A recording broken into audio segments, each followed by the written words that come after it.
Buenas tardes, mi nombre es Eduardo Ortega Corpus y yo les voy a explicar algunos ejercicios de estadística descriptiva. Primero que nada, hay que comenzar por decir que se va a trabajar a partir de dos decimales. Cualquier número que contenga más de dos decimales será redondeado. El primer ejercicio trataba de datos no agrupados, ya que eran individuales, no se trabajó con una tabla de frecuencias, como se puede observar aquí. Y lo primero que se hizo fue ordenar estos datos de acuerdo a su peso, el peso de los recién nacidos, de mayor a menor. Como se observa aquí, el mayor fue de 4170 y el menor de 2005. A partir de esto se obtuvieron distintas medidas de tendencia, como lo puede ser el promedio, la cual la fórmula nos dice que es la sumatoria de todos los datos entre la cantidad de datos. En este caso teníamos un total de 20 datos y teníamos dos sumatorias distintas, una para los pesos y una para las tallas. En este caso, la sumatoria de pesos nos dio igual a 62.051 y la de tallas a 1.007. Se hizo la división entre 20 y se obtuvo el promedio para cada uno. Después, igualmente se obtuvo la media para cada uno de los datos, tanto para la talla como para el peso. La talla nos dice, en este caso, como son un número par de datos, nos dice que es los dos números del centro sumados y divididos entre dos. Se obtuvo tanto la media para el peso y el medio para la talla. Se tuvo que volver a acomodar la talla de menor a mayor, ya que aquí no la teníamos. Lo siguiente fue calcular la moda. La moda es simplemente el valor que más se repite. En este caso, el peso no tenía una moda, ya que ninguno de los valores se repite, por lo tanto se le llamó modal. Y en cambio la talla tenía como moda 50, la cual se repetía una cantidad de 6 veces. Lo siguiente fue calcular el rango, lo cual es el valor máximo menos el valor mínimo. En este caso, el valor máximo del peso fue de 4.170, el mínimo de 2.005, y de la talla fue de 54 el máximo y de 45 el mínimo, de 46. Ahora, las siguientes medidas de tendencia requerían otros tipos de datos o columnas, como se observa aquí, para hacerlo más fácil. La que seguía era la desviación promedio, la cual la fórmula nos dice que es la sumatoria del valor absoluto de xy menos el valor promedio, x testada, sobre la cantidad de datos. Se acomodó todo en una tabla, como se observa aquí. La segunda columna de la tabla de peso y la segunda columna de la, de la tabla de tallas representan esta sumatoria que se requería para la desviación promedio, obteniendo tanto la del peso como la de la talla. Aquí mismo también acomodamos lo que es la sumatoria, o bueno, cada valor individual menos el valor promedio al cuadrado, y se hizo la sumatoria acá abajo. Esto con el fin de obtener tanto la varianza, como se observa aquí, que es igual a la sumatoria de xy menos x testada al cuadrado sobre la cantidad de datos menos 1. En este caso teníamos 20 datos, menos 1 nos daría 19. Se obtuvo tanto la varianza para el peso y la varianza para la talla. A partir de este mismo se obtuvo la desviación estándar, lo cual no es más que la raíz cuadrada de la varianza, y también se obtuvo el coeficiente de variación en porcentaje. Lo siguiente fue trabajar con una tabla de contingencias. En este caso teníamos tres tipos de tablas. Teníamos una tabla de sexo y que relacionaba el sexo de los recién nacidos con el bajo peso de estos. La segunda tabla relacionaba el alcohol que consumió la madre durante el embarazo con el bajo peso de los recién nacidos, y la tercera tabla relacionaba el consumo de alcohol con el bajo peso. Se obtuvieron distintos datos para la tabla 2, en este caso la proporción de recién nacidos masculinos. En total se tenía que había 11 recién nacidos masculinos de un total de 20. Se hizo lo mismo para los recién nacidos femeninos, nos daba 9 sobre 20 o 0.45. También para los nacidos que no presentaron bajo peso, en este caso hubo total de 16 sobre 20, nos daba 0.8. Y las últimas dos nos daban dos condiciones, en este caso que tuviera bajo peso y que fuera del sexo masculino. En este caso, como se puede ver, el total de recién nacidos con bajo peso era de 4 y el total de recién nacidos que eran del sexo masculino y con bajo peso era de 3. Entonces, para el sexo masculino con bajo peso nos dio 3 cuartos o 0.75 y para el bajo peso y el sexo femenino nos dio 1 cuarto o 0.25.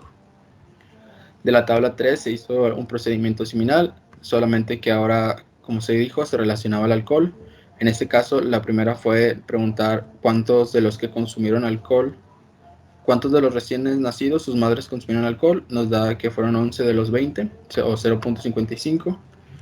De los que no consumieron alcohol fueron 9 sobre 20 o 0.45.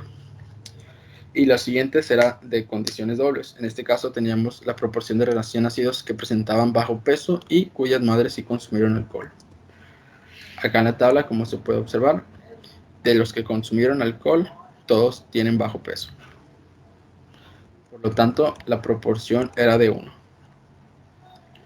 Después teníamos las condiciones de que presentaran bajo peso y que las madres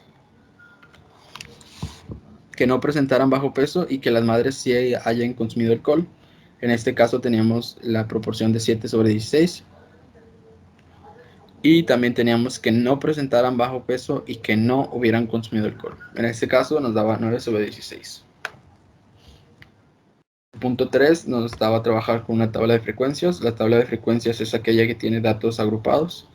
Como se puede ver aquí, tenemos una cantidad, nos da una cantidad de 7 clases, cada una con una amplitud de 10. Obtuvimos tanto los límites inferior y superior, los límites inferior real y superior real. A estos se obtuvieron sumándole, bueno, restándole al límite inferior 0.5 se obtuvo el límite inferior real y sumándole al límite superior 0.5 nos daba el límite superior real. También teníamos lo que es la frecuencia. A partir de esto se obtuvo la frecuencia relativa, la cual es simplemente la frecuencia entre el total de datos. En este caso teníamos un total de 100 datos. Después también tenemos la frecuencia relativa porcentual, que es simplemente la frecuencia relativa expresada en forma de porcentaje, o sea, multiplicándolo por 100. Lo siguiente fue obtener la frecuencia acumulada, la cual es ir sumando las frecuencias de la clase anterior más la de la nueva clase, así hasta que nos dé el total de datos, que como ya dijimos era 100.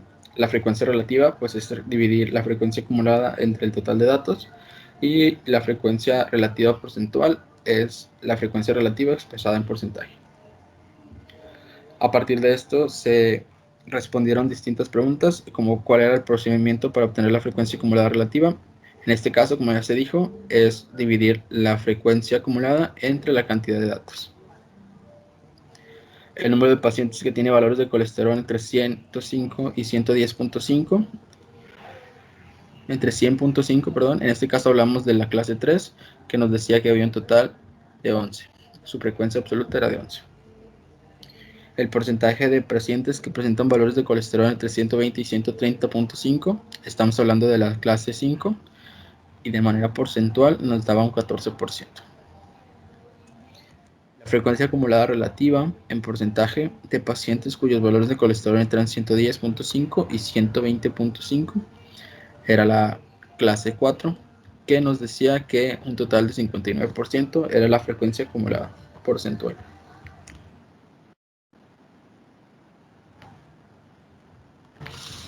Lo siguiente, a partir de esta misma tabla de frecuencias, se expandió para obtener lo que sería la marca de clase por la frecuencia acumulada, la marca de clase menos el valor promedio al cuadrado y la marca de clase menos el promedio al cuadrado por la frecuencia. Esto con el objetivo de obtener otras medidas de tendencia central. La primera pregunta nos decía que cuál era la amplitud de la tabla. La amplitud es tomando cualquier marca de clase, restar el valor del límite superior real menos el límite inferior real. En este caso nos dio 0.05. Para la frecuencia acumulada, como ya se dijo, es ir sumando las frecuencias y juntándolas. La frecuencia acumulada nueva sería igual a la frecuencia absoluta de esa clase más la frecuencia acumulada anterior. A partir de aquí, como ya se dijo, se obtuvo la media aritmética a partir de la marca de clase por la frecuencia, que es la columna que aparece aquí.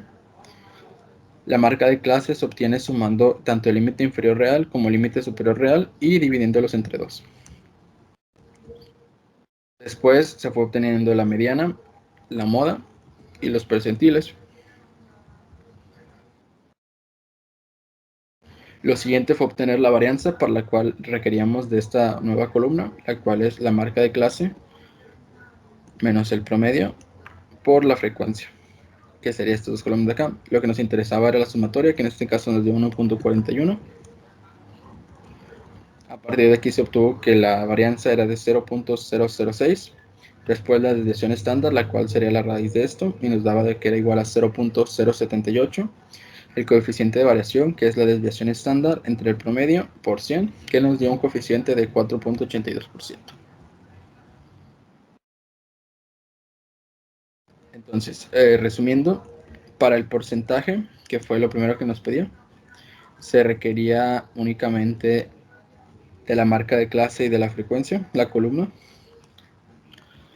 Para la mediana, en cambio, también se requerían solamente la frecuencia acumulada y la frecuencia absoluta, más lo de los límites inferiores reales. Para la moda, nuevamente, solamente se requería la frecuencia absoluta, se requería los límites inferiores reales.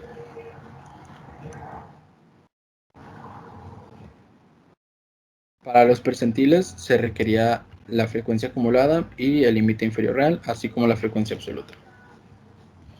Para la varianza, requeríamos de las columnas de marca de clase, requeríamos el promedio, requeríamos la marca de clase menos el promedio al cuadrado y multiplicados por la frecuencia. La desviación estándar y el coeficiente de variación se obtenían a partir de la varianza. Y el coeficiente de variación, además, pues a partir del promedio.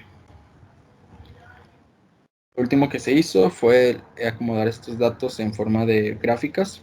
Lo primero fue un histograma y el poligrama de frecuencias. El histograma es el que se puede observar en azul, donde se observan como eje horizontal las marcas de clase. En total teníamos 8 marcas de 8 clases, entonces eran 8 marcas. Y en el eje vertical nos indicaba la frecuencia absoluta de cada marca de clase o de cada clase. Y la barrita o la línea naranja nos representa el polígono de frecuencias, la cual va desde 0 y representa también los valores absolutos de las marcas de clase. Lo último fue la ojiva, la cual relaciona en su eje horizontal, relaciona el límite superior real, como se observa aquí, 1.45, 1.5, 1.55, y en su límite, en su eje vertical, perdón, relaciona lo que es la frecuencia relativa acumulada, la cual es la frecuencia entre la frecuencia acumuladas entre la cantidad de datos, la cual al final siempre tiene que dar igual a 1, como se observa aquí, parte desde 0 hasta llegar a esta línea de aquí que está representada por 1. Ahora, las medidas de tendencia central y dispersión en datos no agrupados se utiliza cuando se tiene una cantidad pequeña de datos y cuando se quiere saber el comportamiento individual de la población con la que se está trabajando. Y en cambio los datos agrupados se suelen usar más cuando se tiene una mayor cantidad de datos. Y bueno, eso era todo. Muchas gracias.